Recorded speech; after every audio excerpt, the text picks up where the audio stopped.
Hello, everyone. Welcome to another episode of Creative Writers and Illustrators. And my guest for the day is Nandita Da Cunha, who's out with a fab new book, and it's one of the best reads of 2023. It's only 3 months, but I think this is one of the best books which have come so far. And the reason is that it's a beautiful, wonderful blend of history, diversity, women's empowerment, and I think wordplay too. Nandita has really worked hard, and I think she's outdone herself in this book. So I'm very happy and proud of you, Nandita. Welcome. Thank you, Shamala. I think I'm starting a bit speechless with that introduction. Wow. You're very kind. Thank you. Yeah, I think it's a fab book. And what has kind of complemented your text is Priya Kurian's illustrations. And she has captured the beauty of Mumbai in 1930. 1930s, the time, the people, the street life has come to life. Yeah. So how did you discover Homai? Let's start with, you want to hold the book and talk about what it's all about? Sure. So this is Who Clicked That Pic, and it's out in English. There is also a Hindi edition, and it's been published by Ektara with illustrations, as he said, by Priya Kurian. So this is a picture book biography of a very different kind. Because I wanted to capture the essence of this one woman, Homai Vyarawalla, India's first woman photojournalist. But I wanted to do it in a very engaging, different way. So just like previously, if you remember when we did our last discussion, we talked about the book about Annapurna Devi, The Magic in My Finger. So quite similarly, in terms of form and structure, I've written a story that is fictional, really. But it draws very heavily from the real values, real characters, real incidents, and life of Homai Vyarawalla. So I've created this one single incident, but I've tried to tie in a lot of real facts from her life and create something that's fun and engaging at the same time from it for a child that age. So that is Who Clicked That Pic. The blurb reads, Pari, because Pari is our protagonist in this story. She has 10 photos left in her precious photo roll, and the countdown begins. So it's Ganesh Chaturthi. We have this young girl who's out on the streets at a time when, young girls didn't have cameras, let alone be let loose on the streets with them, let alone take photographs for professional purposes for a newspaper. So we have this young girl who's out there trying to get the perfect photograph. But yes, it's 1930s, so she has only that many photographs left in her roll, and the bloopers begin. So that's the story. And why did I, like you said, how did I come down to Homai? There was a lot of factors, I think. One is, of course, there's a wonderful photobiography of Homai written by Sabina Garihoke, and that really blew my mind because she's such a fascinating person. And I'm not just talking of Homai, the photojournalist, and the wonderful photographs she took, which literally chronicled the history of our country during that time, right in the transition up to independence, post-independence, from a very interesting lens where she captured emotions and politics combined. But Homai, the person, because her values, and it wasn't easy, like I said at that time, a woman in a man's world, but her passion, her perseverance, her absolute no-nonsense attitude, and her genius, the whole, and that's a bit that I try and bring in here, that whole split second philosophy of hers, you click it or you miss it. Because in those days, photography was very different. It was all about posed photographs, studio photography. And then here came this woman who wanted to capture life as it was. So in this story, what better than a festival? It's Ganesh Chaturthi. And that's why the streets are literally spilling over with people and action, emotion. And she's out there trying to capture it. So that's how I came down to capturing her life through this biopic. I think it's also about her wit and her confidence, because there's a scene where one of her sleeves comes off and she's like super confident. She rips the other one too. And at the end of the book, I've got this little page where I've mapped incidents with real life. And I remember reading this to my daughters. They're my first readers always. And they kept asking, is this bit true? Is that bit true? Did this happen? Because they couldn't wait for me to finish this story and listen and, to the mapping and all of that. But when I reached this one, and I said, one sleeve came off and she coolly ripped off the other, then they're laughing. They're like, that one you made up. I'm like, no, this was the person she was. It happened. And she's so matter of fact. She was so focused, perseverance, so focused on her work above all else. That was her professional ethic, her personal ethic. So yes, a lot of these things happened to her. Yeah. And also the wit, there are dialogues out there where somebody asks, why a camera? You must be a model. And she says, it's a magic lens. Idiots appear invisible. Shall I check for you? And they say no and go. Such kind of split-second humor. It's so wonderful. I mean, you just fall in love with the personality and you brought it out so that was a little bit of a poetic license. But yes, some people couldn't believe apparently when she was out with a camera that she was using it to take photos, which was the most obvious. I mean, why would a woman be taking photos? So one person asked her, kya hai? Are you going to cut someone's hair? Are those your tools? So she said, yes, I'm a hajam. Shall I cut yours? That was the real incident, So, yeah, it was, I can absolutely picture those times. And I'm a bit of a heritage buff. So the second layer to this was, I love, 3 or 4 of my books are now based in Mumbai, Bombay. That's my muse. So Bombay of the 1930s was a really fascinating place to be in. To be able to see through her lens is, of course, brilliant. But I always wanted to do a book that also takes us back to the times. And then again, when I'm reading to my daughters and I begin reading and she says, oh, if it gets published, I'll earn a whole rupee. Imagine what I can get with that rupee. And they're like, what can you get with 1 rupee? All of that time, yeah. A lot of the concepts we took for granted, like I said, photographs in a roll, the tram lines, which Priya has captured so brilliantly, cosmopolitan Bombay, everyone out together celebrating the joy. It comes together, a lot of themes in this story, like you said. So it's got a whole lot of discussion, happening. I think our kids are going to love it and they're going to question so much. So this is a book, I think, which is best read with a parent, to just explore the joy of the night. So yes, I'm very curious to know what intrigues you about these personalities, because your book on Annapurna Devi, she's a bundle of talent and she's been a trailblazer. And then there's Homai. Both these women, they have achieved a lot in their spheres, but they're not well known. So is there some kind of criteria you go about? Okay, there's no find us conscious, like there's no conscious criteria, but I think you've made a very important point out there. Both of them are women behind the scenes. Their art is what mattered to them more than anything else. So we had Annapurna Devi, who it wasn't really about the performance. In fact, she hardly did public performances. Even though she was really asked, or recordings, she wasn't in it for the adulation, the glory. The Beatles wanted to hear her and she turned them down, but for her, it was about her riyaz, her practice. Music was almost religion for her. And then teaching and imparting that to the next generation. Those were her values. And if you look at Homai, it's reflected in another way. Integrity was a huge part of what she did. And actually, that's very important, because if you look at photojournalism today, and how far we've come from, the likes of, there were very few and far between Homai Vyarawallas. And she quit quite early on, even though she was still in her prime and much in demand, because she, to put it in her own words, she didn't like the new paparazzi style of journalism, the invasive, intrusive, try and instigate a photograph and capture it, kind of aggressive photojournalism that was already coming in around the time she retired.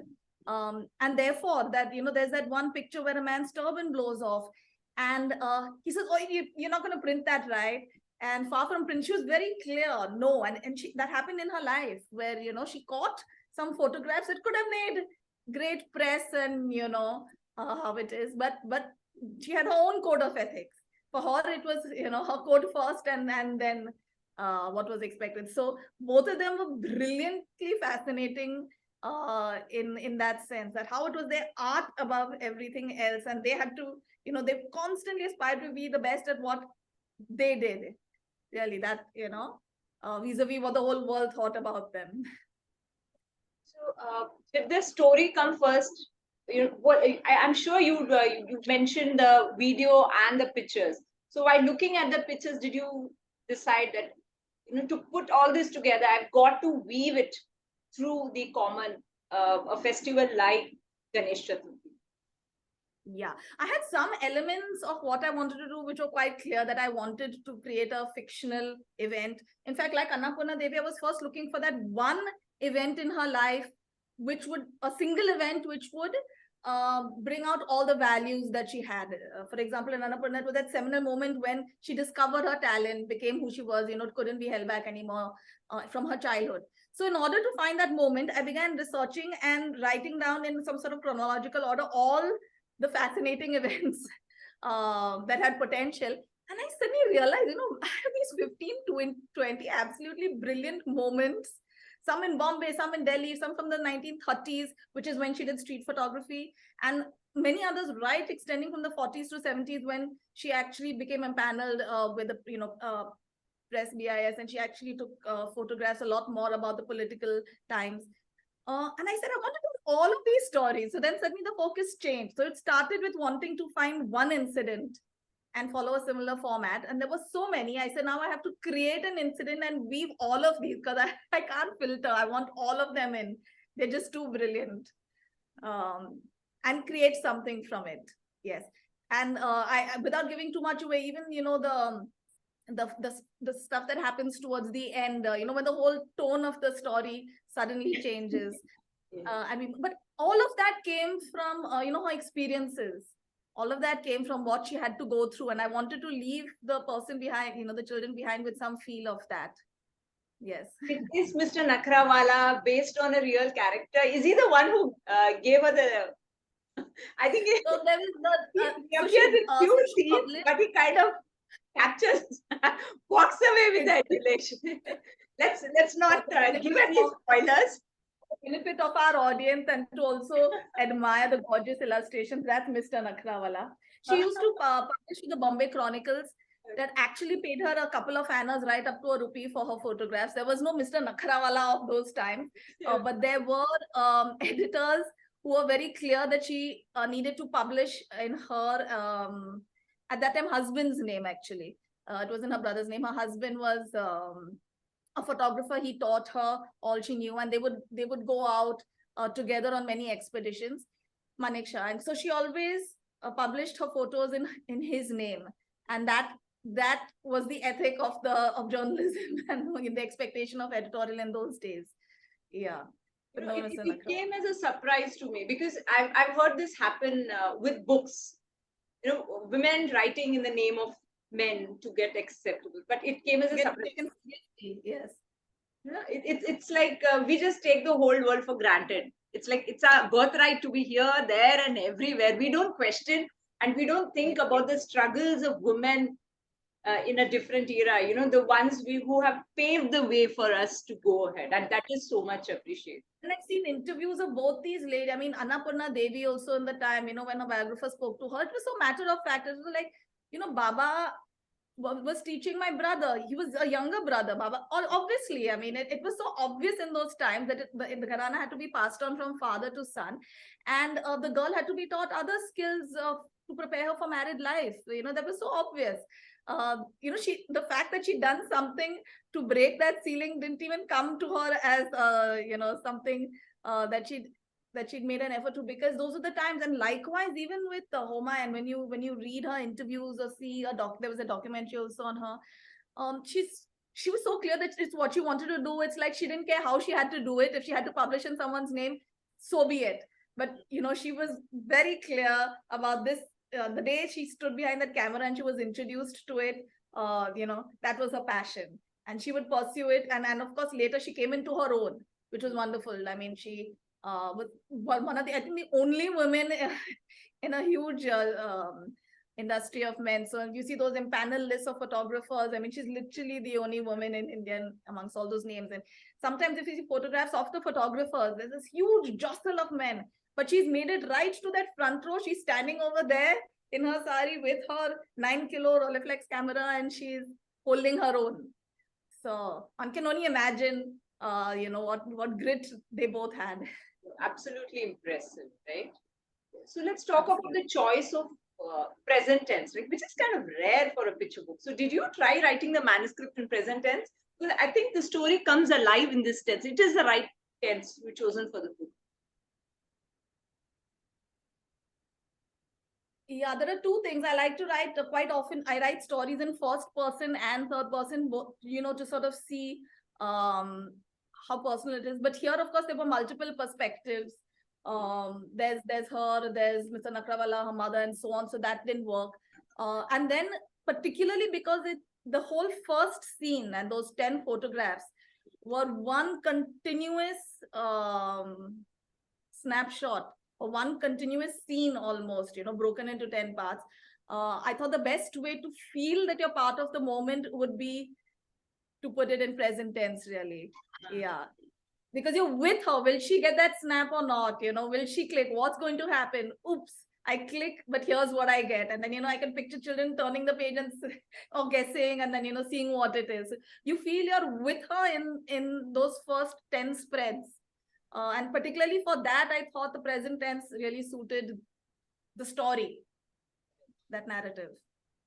Building a humorous narrative with a bunch of photographs is not easy. So I'm curious to know how long you took and what was your process of creating this narrative? Like I said, I went a little back and forth. So first, of course, I was looking for that single event. So I just listed down all of these, and then that gave me a rich source of information of a lot of material I could then use once I decided to weave this together. And I don't know, I think once this the concept of 10 photos and only one can get through sort of came through. It was just a question of selecting which 10 moments and how I could I wanted to bring in with each one a different slice or perspective of who she was. So one might be to do with, like you said, her grit. So one tore off and another tore off. There are many such events. I mean, she's scaled walls to take photographs. She's up curtains. She's fallen off, but got back on. She's fallen in a swimming pool. There were so many, but for each one, I mapped it to a value that I wanted to bring through. So like I said, one might be to show people how others perceived her. So are you a model? I mean, why would you be walking around with a camera? So that was that one. Yeah, then one was to just give a feel of the streets at that time, Mungfali wala, monkey, all that. So there were different, each and every one I wanted to bring out a different perspective or angle. So I grouped events, then I selected one for each. It was that's kind of a process. Yeah. The time taken, but I think I had a blast doing this one. And then, when you discover something like, oh my God, when you find something like, she used to actually take these photos, including her husband and whatever, when you find out these incidents and you say, oh my God, it's going to be so perfect for my story. I know just what I'm going to use it.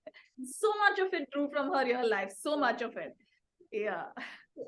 She lived in a pre-internet era. So was it easy to find sources?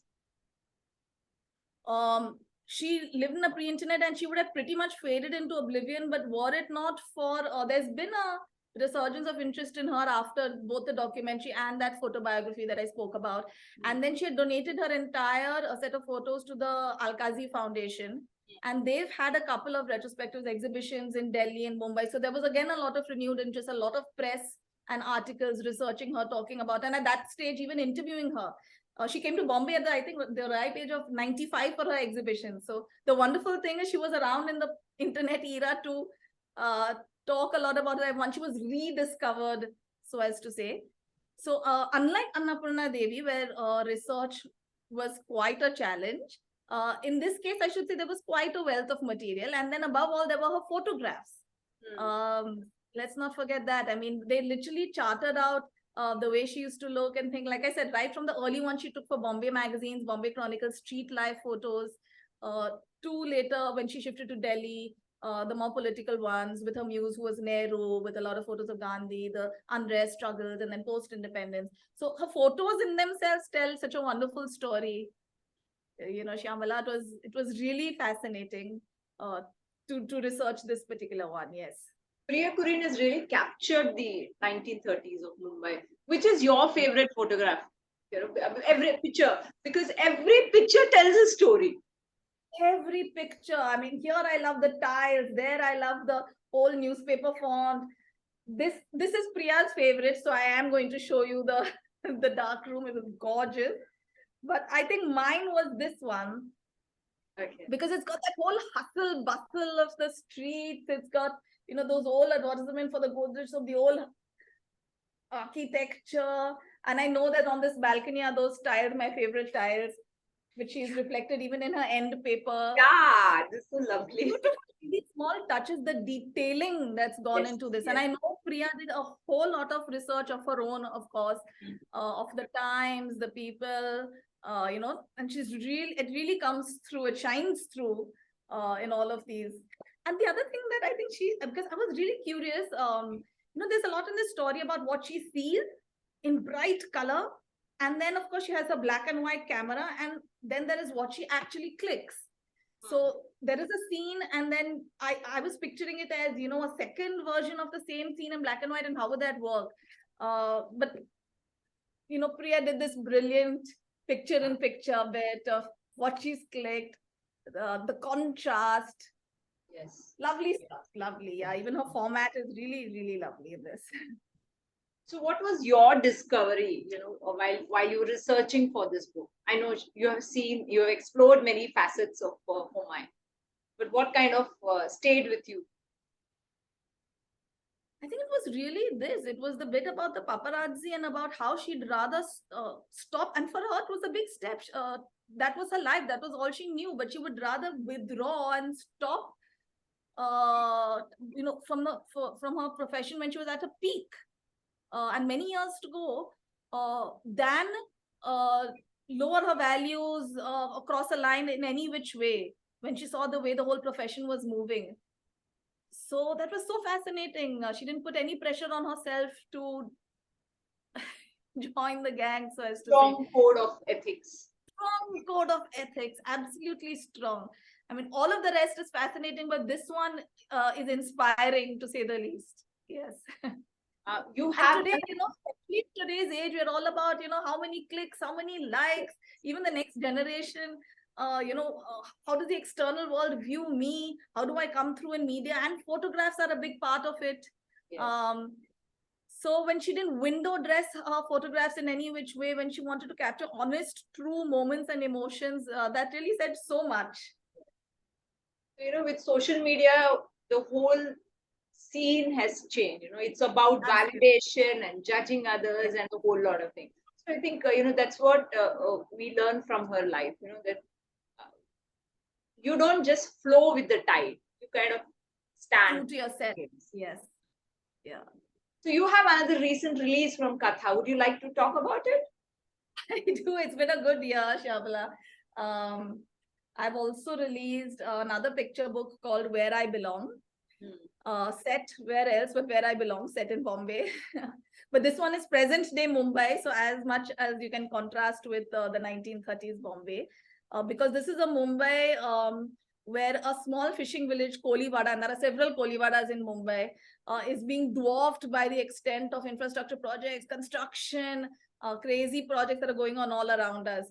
So it's a story of a young girl, Meera, who's from this fishing village right in the heart of Mumbai. And her entire village suddenly comes under threat because of a huge construction project in its vicinity. Not just her village, but their profession, because fishing and the coastal impact and so on. So how does she galvanize and get together the community? How do they stand up to this threat? Again, it's not a story that's attempting to take a very strong activist tone or stand, really. It's a story about this girl, and it's an adventure, and a bit of a thriller. What happens? How do they succeed or not succeed? But really, it's about this beautiful spread by Kripa. Kripa's the illustrator, where you see these colorful Kolivada houses, dwarfed really by the new Bombay. So see old Bombay and the new Bombay, and the Kolis being the original inhabitants of Mumbai. I did want children to read about them, to appreciate the impact of what we're doing today, and how that might impact other communities who live next door to us. I've had many people call me and say, where is this Wali Koliwada, and can we visit? And really next door.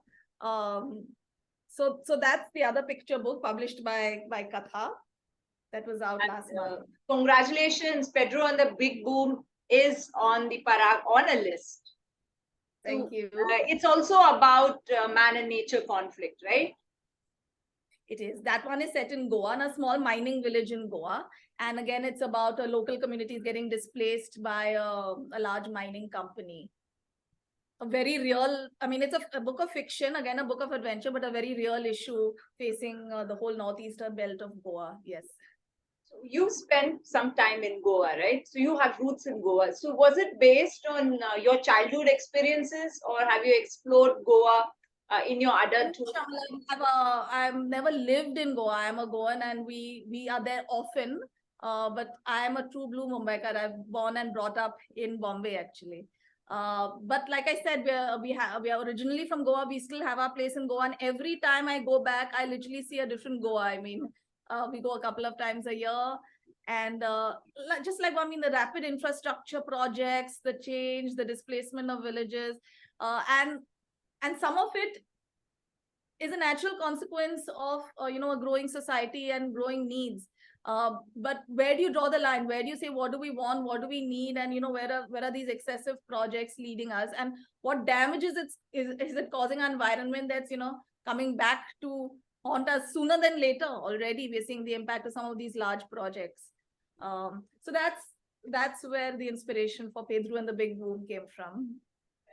So let's come back to Who Clicked That Pic. There is a Hindi version, right? Who's translated that for you? वह photo किसने खींची? That was Shashi Sablok. Oh, yeah. Strong translator. So I'm sure the Hindi version will be good. Lovely version. Both of them, I'm so happy, Shamala. Both actually are available. Oh, okay. That's also available. Translated by Pratyush Dwivedi of Katha, and वह photo किसने खींची. So both available. With these books available in 2 languages, the message and the spirit of these books reaches far and wide. Thank you so much, Nandita. Thank you. My pleasure entirely. Thank you for having me back a second time. Lovely chatting.